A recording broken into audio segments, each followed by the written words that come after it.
Olá, irmãos. É bom que a gente esteja junto novamente, mesmo assim à distância, mas juntos para estudar a palavra de Deus. E nós vamos hoje estudar a lição de número 7, comunhão que resiste ao distanciamento.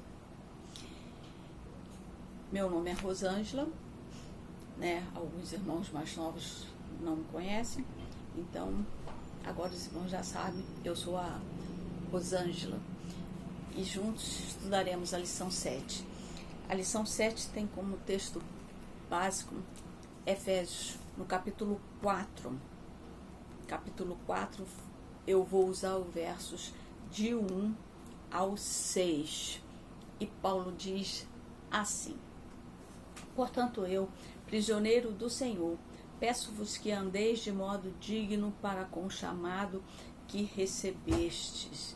Paulo está falando aqui à igreja em Éfeso e ele diz andeis. Andeis, em algumas traduções também diz vivam, andeis, porque ele quer dar a ideia aqui de que a igreja está sempre em movimento, a igreja está sempre trabalhando, a igreja está sempre se movimentando, a igreja está sempre progredindo. E é isso que Paulo está falando aqui com aquele povo. Então ele diz, andeis de modo digno. Digno aqui ele quer dizer um equilíbrio, alguma coisa que equilibra, alguma coisa de peso igual para equilibrar. Equilibrar o quê? De modo digno de quê? De modo digno para com o chamado que recebeste. Que chamado é este que eu recebi? Eu recebi o chamado lá no dia da minha conversão. No dia da minha conversão, eu ouvi a voz do Espírito Santo de Deus falando no meu coração. No dia da minha conversão, eu pude assim ouvir a voz, aceitar, receber este chamado e me converti ao Senhor Jesus, aceitando Jesus como meu Senhor e meu Salvador. Então ele diz, então nós devemos andar como igreja, andar de modo digno deste chamado que nós recebemos. E como que nós vamos andar de modo digno desse chamado? Nós vamos andar com toda a humildade e mansidão, com paciência, suportando-vos uns aos outros em amor, com humildade. No grego, humildade quer dizer modéstia, uma mente que repudia o orgulho. Quando pensamos em humildade, nós pensamos em quem?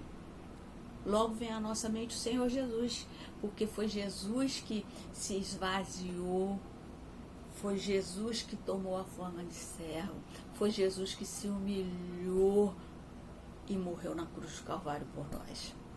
Jesus é o nosso exemplo de humildade, mansidão. Jesus é o nosso exemplo de mansidão.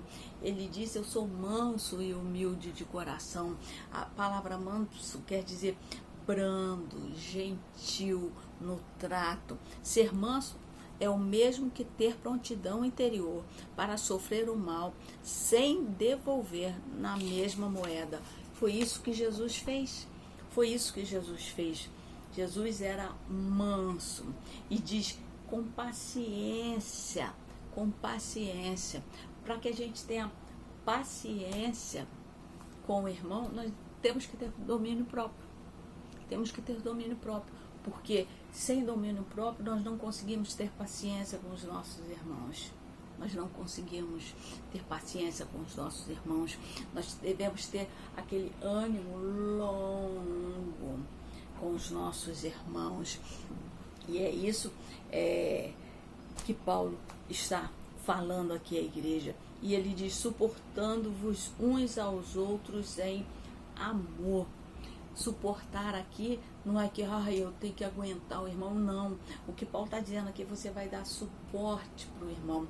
O irmão não consegue ser humilde, não consegue ser manso, não consegue ser paciente, mas você vai dar suporte para ele. Você vai ajudar aquele irmão nas suas dificuldades. Então, você vai dar suporte para ele. Suporte em amor.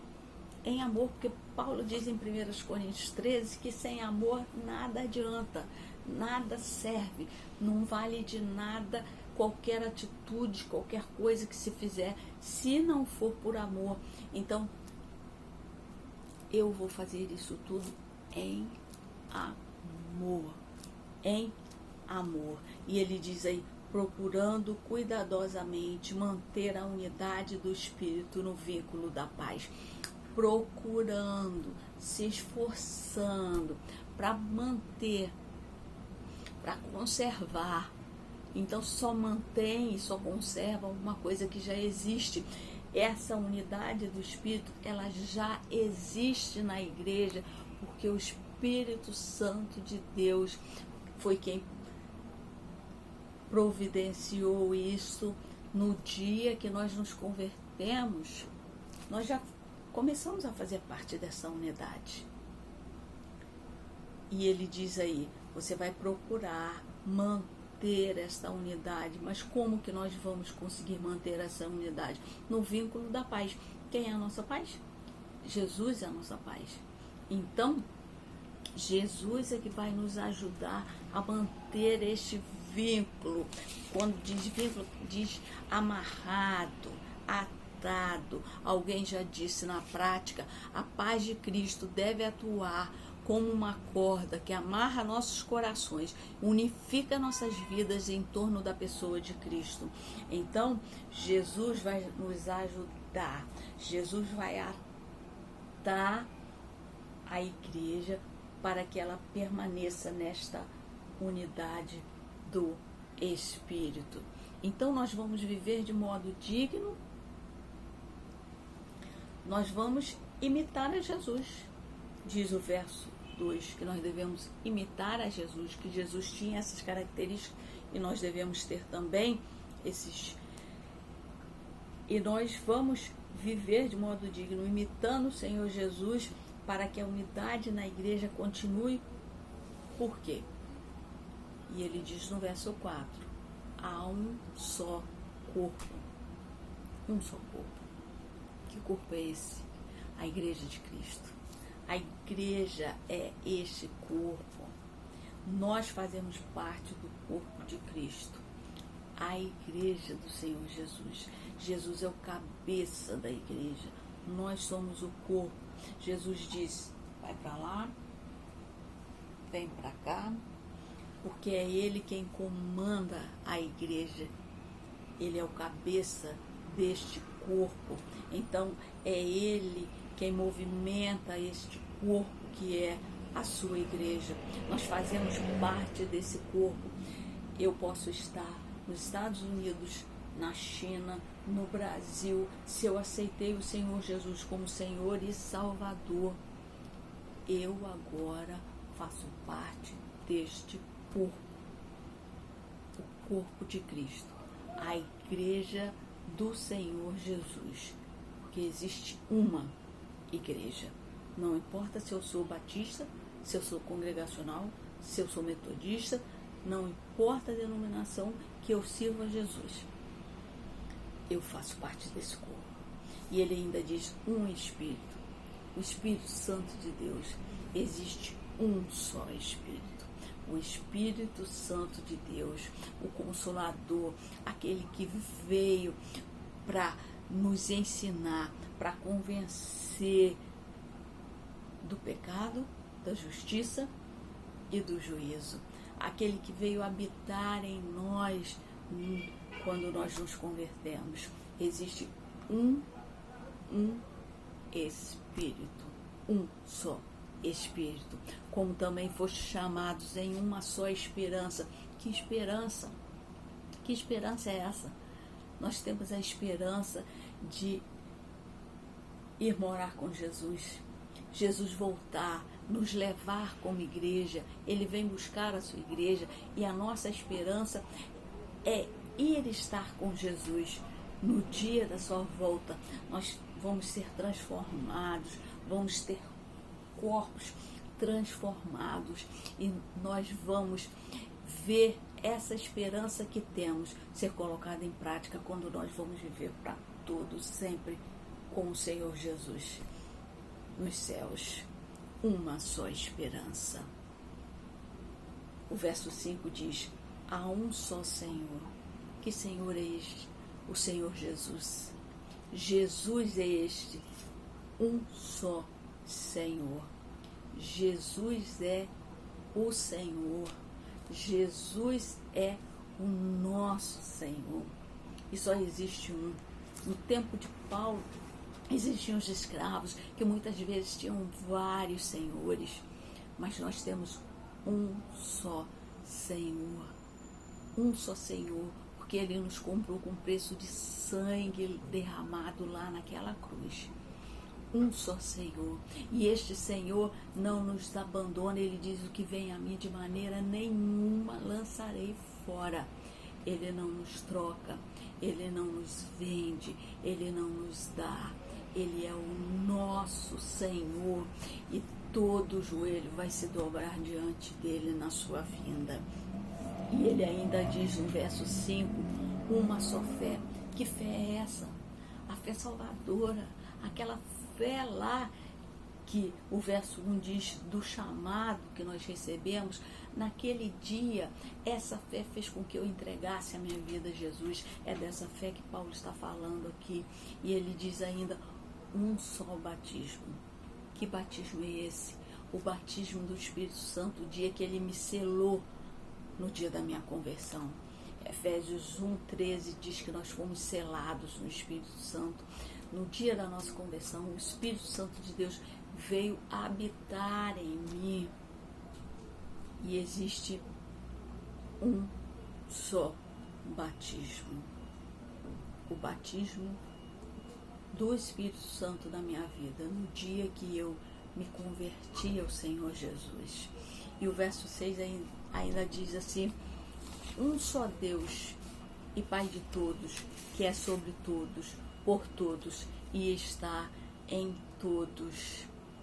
Um só Deus e Pai de todos e que é sobre todos. Esse versículo de número 6, o versículo de número 6 está falando da Trindade divina.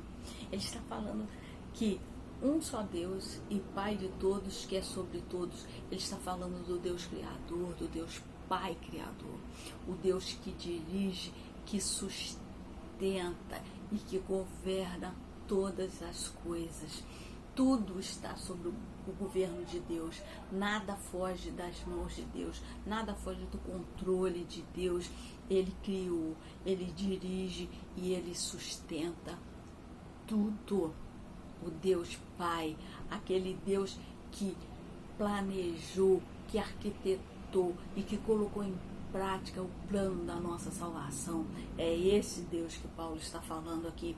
E ele diz, um só Deus e Pai de todos, que é sobre todos, o Deus Pai. E ele diz, por todos, fazendo menção de Jesus Cristo, que morreu por todos na cruz. Jesus morreu por todos na cruz.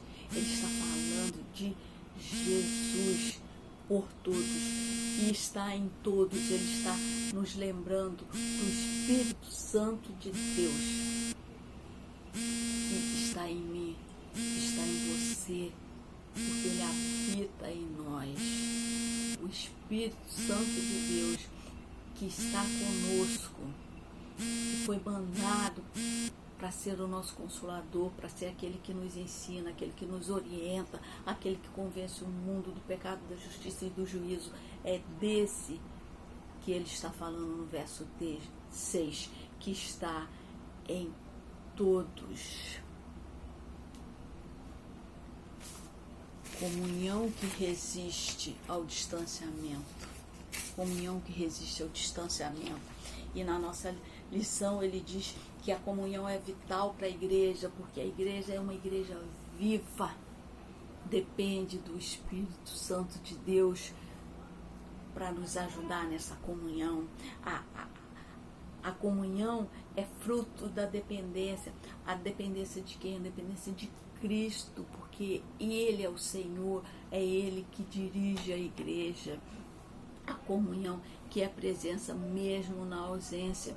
Jesus não está mais no mundo conosco, mas ele disse: estou convosco todos os dias até a consumação dos séculos. E nós podemos sentir isso nas nossas vidas através do Espírito Santo que habita em nós.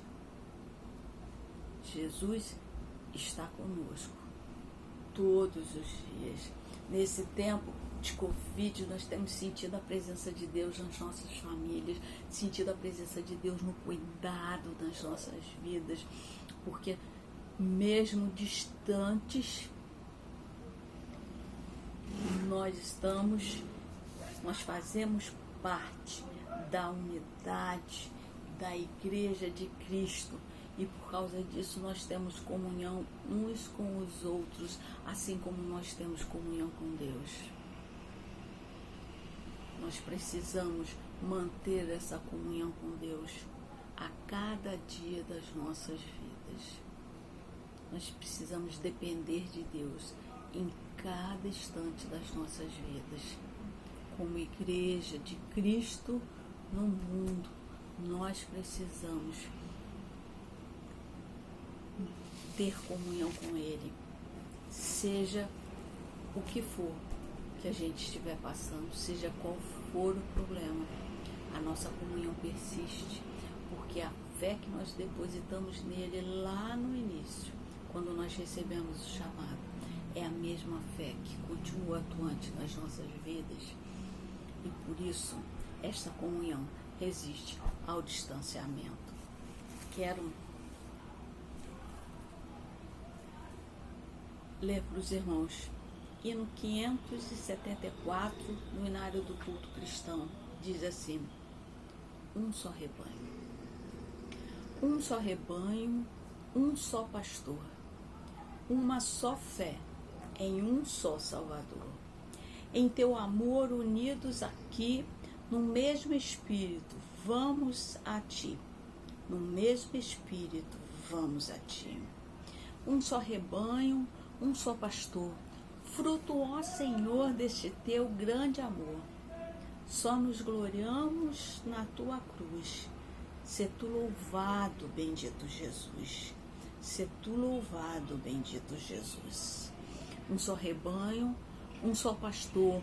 Ó Cristo, és digno do nosso louvor. Tu és o imã que nos atrai. E só por ti adoramos o Pai. E só por ti adoramos o Pai. Um só rebanho, um só pastor. Nós esperamos por ti, ó Senhor. E é face a face que vamos ver quem nos amou e por nós quis morrer. Quem nos amou e por nós quis morrer. Há um só corpo, um só Espírito, como também fostes chamados em uma só esperança do vosso chamado. Há um só Senhor, uma só fé, um só batismo, um só Deus e Pai de todos, que é sobre todos, por todos e está em todos. Por isso, a comunhão que resiste ao distanciamento. E que Deus possa nos abençoar, possa abençoar a vida de cada um dos nossos queridos irmãos. Amém.